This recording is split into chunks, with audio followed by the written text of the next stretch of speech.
And if I told you once, I ain't gonna tell you twice. Salute all my real ones. Yeah.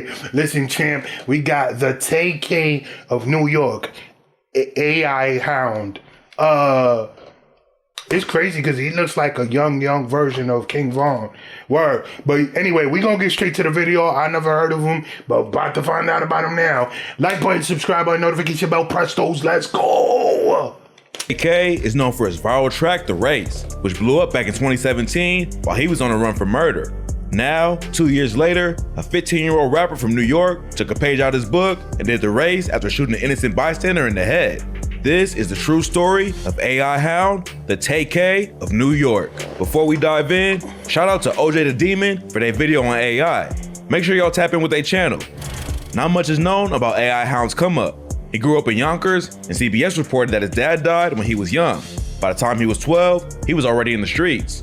In 2015, he was charged with robbery after he pulled a knife on a dude and ran his pockets, but he didn't do no time for it. He was only 12 at the time, so he might have been too young for juvie. 2 years later, he got arrested again after the cops caught him with a loaded .380 pistol, but he still ain't get locked up. Then 1 year before he caught a murder case, AI was charged with stabbing someone in the leg during a fight. Somehow, he managed to stay out of legal trouble the whole time while he was putting in work for one of the most savage gangs in New York, the 300 Bloodhound Brims.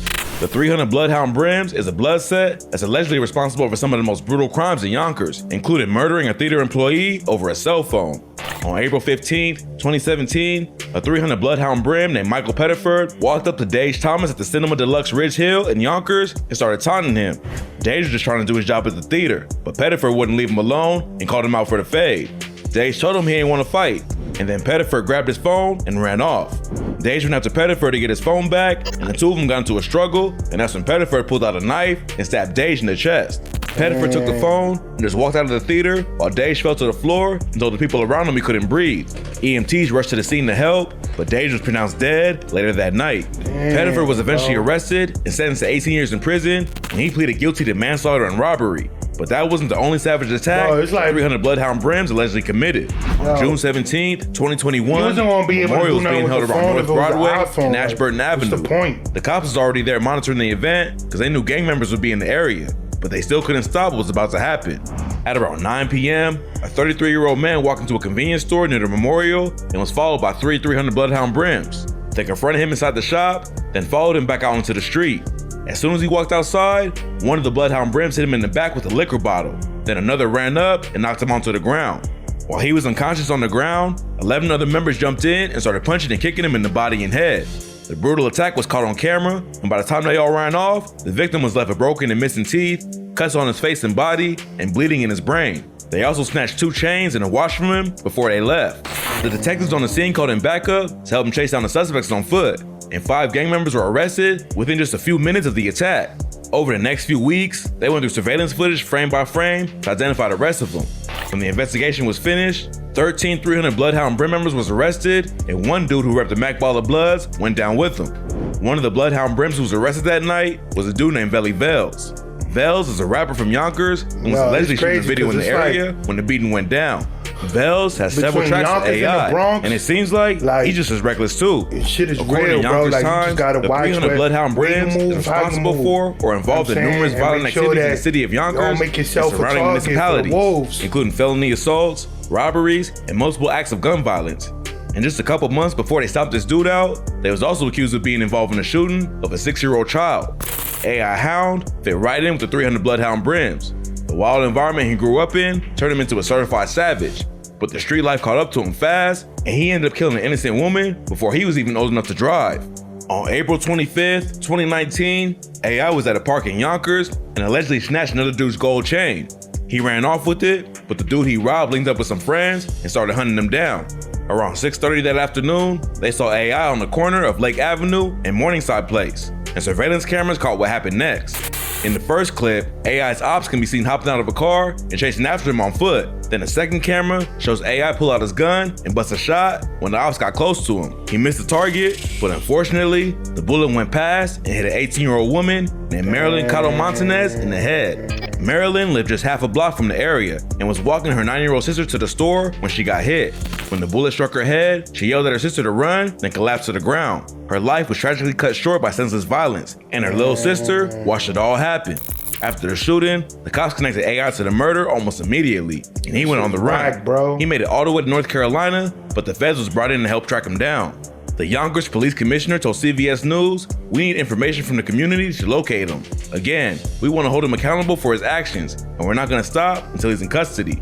Reporters started looking into AI while he was on the run, and one of them found a Facebook post he made just 2 weeks before murder in Maryland that said, "Stop shooting with your eyes closed. Innocent people are getting hurt." Tay-K did the race for 3 months before he was caught, but AI turned himself in within a couple of weeks.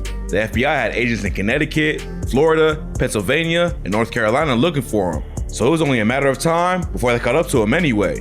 The police believe that he was getting help from other gang members to hide out, but it's almost impossible to get away from the FBI. When he first turned himself in, AI's lawyers tried to paint him as a good kid who got caught up in a bad situation. She said, "He's a young man with no convictions, from a nice, humble family. This is a tragedy for everyone.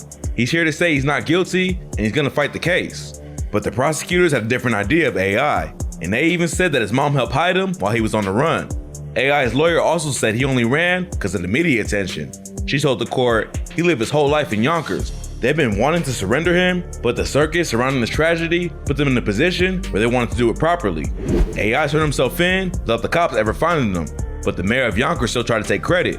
He said, "Today's surrender of Jameer Thompson is a direct result of the hard work and dedication of the Yonkers Police Department. Their tireless efforts in tracking this individual gave him no other choice than to turn himself in for his crime against a young woman with a bright future." Some people from the area wasn't happy about police taking credit for the arrest when they didn't really do nothing. The Yonkers police also got a bad look after the attack in June 2021 when the detectives on the scene waited for backup while the 300 Bloodhound Brims brutally jumped a dude in the street. Even though his lawyer said he'd fight the case, AI eventually pled guilty to second-degree murder and was sentenced to 9 years to life in prison. That means he'll serve at least 9 years, and then the courts will decide if he's fit to be released after that. If AI gets into any trouble, or they don't think he's changed his ways, he might be locked up for the rest of his life. It's tragic how much talent AI let go to waste. His homie Moolah G says he was one of the first drill artists from Yonkers, and AI's music videos with him and Velly Vels have hundreds of thousands of views on YouTube. He hadn't been dropping music for very long, but it's clear he was working hard in his craft. His last videos was posted just a few weeks before he killed Maryland, and he obviously had the skills to really blow up. But unfortunately, he was in too deep with the streets and ended up throwing it all away over a stolen chain. After AI turned himself in, Marilyn's brother told a reporter from CBS 2, "This is good. She will have peace. My family can now sleep." A GoFundMe was later started to help her family pay for funeral expenses and therapy for her little sister who witnessed the shooting. Her family wrote on the fundraising page, "Someone took the life of an innocent baby. She'll never get to turn 19. She will never get to go prom shopping like we've talked about for hours at a time. She will never get to graduate high school with a Regents diploma that she was working so hard for or go to college. She will never get married or have children of her own. Hashtag justice for Maryland because she deserves nothing less." That shit is whack, right? Like, that shit is so whack. I'm gonna stop it there, man.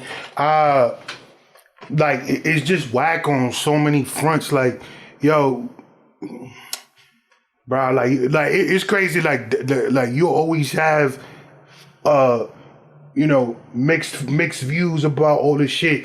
You have the perspective of there's people that don't have shit, don't have any other way to eat, but you know what I'm saying, to go out there and unfortunately do what they gotta do, you know, whether legal or illegal, in order to try to make ends meet. You know what I'm saying? So there's that perspective. So, right. But then you got the people that's like, that are innocent, don't got nothing to do. She was just walking the dog, chilling with her little sister, you know what I'm saying, about to graduate college. You know, dudes get into some shit and a bullet fly past the intended target, she's gone. You know what I'm saying? And I don't know, bro, like it's just whack. Like, you know, it's like if there's a way for everybody to just make their bread and, you know, just stay out the way, but at the end of the day, that's just not real. You know what I'm saying? Like I grew up in the hood, so I know exactly what it is.